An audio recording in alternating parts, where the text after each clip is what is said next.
দেখো অনেকে বলে ভাই আপনি 268তম হয়েছেন বুয়েটে, তাও তো লাফাচ্ছেন।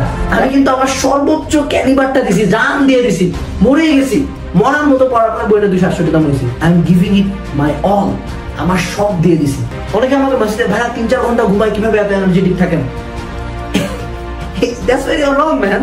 কেউ এনার্জেটিক না, আমি এনার্জেটিক ছিলাম না। 3-4 ঘন্টা ঘুমানোর পর আমার মাথা ব্যথা করতো, আমার চোখের তলায় কালি পড়তো। আমি এমনই অ্যাবনর্মাল প্রাইভেট পড়ছি, এমনই পড়াশোনা করছি যে আমি অজ্ঞান হয়ে গেছি। নামাজে দাঁড়াইছি, নামাজে দাঁড়ায় ধূপ করে পড়ে গেলাম। আমার বাপ মা উঠে গ্লুকোজ দিলাইলো, আমি তারপরে বসে উঠে যাই গ্লুকোজ খাবার করতে বসছি। যে পরিশ্রমটা কোন লেভেলে হয়। আমার নিজ চোখে দেখা জিহাদকে 17 ঘন্টা পড়ছে, এক টানা একটা সেকেন্ড ব্রেক নাই নাই।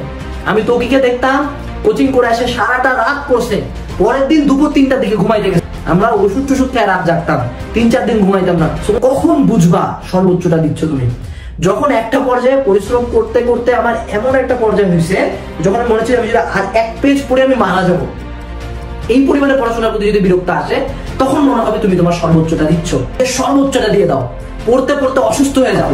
আমাদের প্রত্যেকের সর্বোচ্চ এত পাওয়ারফুল, বাট আমরা কেউ কখনো সর্বোচ্চ 10%ও দেই না। So that's the main message to you, যে তুমি তোমার সর্বোচ্চটা দাও উচিত। তোমার সর্বোচ্চটা অনেক অনেক বেশি পাওয়ারফুল, ট্রাস্ট মি ম্যান। তুমি নিজেও ভাবতে পারবে না তুমি তোমার সর্বোচ্চটা দিলে কি করতে পারবে। বাট এই ভিডিওটা দেখে হয়তো 1% মানুষজন নিজের সর্বোচ্চটা বের করে নিয়ে আসতে পারবে।